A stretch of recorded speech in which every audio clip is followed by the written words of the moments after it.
Hi friends, இப்போ நம்ம Pandya sous பார்க்க போகிற. பாண்டிய சோஸில் நம்ம தங்கமயில் கடையில் நிற்கிறாங்க. அந்த டைம் பார்த்து நம்ம சரவணன் வந்து நின்றுட்டு மறுபடியும் ஆதாரங்கிறாங்க. உடனே இதை கேட்டோடனே கடுப்பாயிடுச்சு நம்ம தங்கமயிலுக்கு.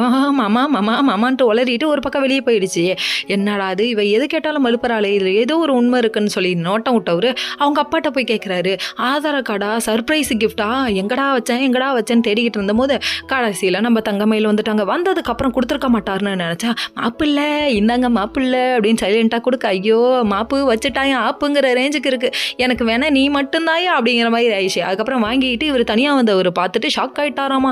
ஷாக் ஆகிட்டு இவர் கண்ணீர் வடிக்க, என்னை விட 3 வயசு பெரியவளான்னு சொல்லிட்டு அழுக ஆரம்பிச்சிட்டாரு. அந்த டைம் பார்த்து பாண்டியன் வர என்னப்பா ஆச்சு அப்படின்னு சொல்லி கேட்க, ஒன்றும் இல்லை அப்படின்னு சொல்லிட்டாங்க. நம்ம தங்கமயில வெளியில் கூப்பிட்டு போகிறாங்க. இன்றைக்கேவா சர்ப்ரைஸ் கிஃப்ட்டு, இன்னும் நம்புது இந்த பக்கி, இன்னும் என்ன பைத்தியக்காரனா நினச்சிட்டு இருக்கல, அந்த மாதிரி ஆயிடுச்சு ரியாக்ஷனு. அதுக்கப்புறம் அங்கே போனால் நீ உண்மையை சொல்லு, என்னோட எத்தனை வயசு பெரியவன், அதாவது நீ எந்த பொய்யும் நீ சொல்லலை, குழந்தை விஷயத்தில் போய் சொல்லியிருக்க, அப்படி போய் சொல்லியிருக்க, இப்படி போய் சொல்லியிருக்கேன்னு சொல்ல, கடைசியில் பார்த்தா அங்கே பாரு ஆதார கார்டை எடுத்து தூக்கி நீட்ட, இதில் என்ன தப்பாக போட்டிருக்காங்கன்றச்சு.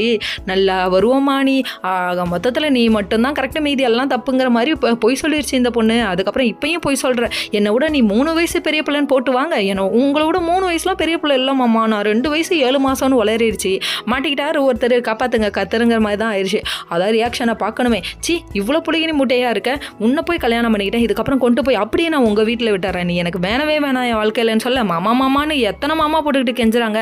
கடைசியில் பைக்கில் ஏறி கூட்டிகிட்டு போகிறாங்க, அழுதுகிட்டே கொண்டு போய் விட போகிறாங்க. Okay friends, next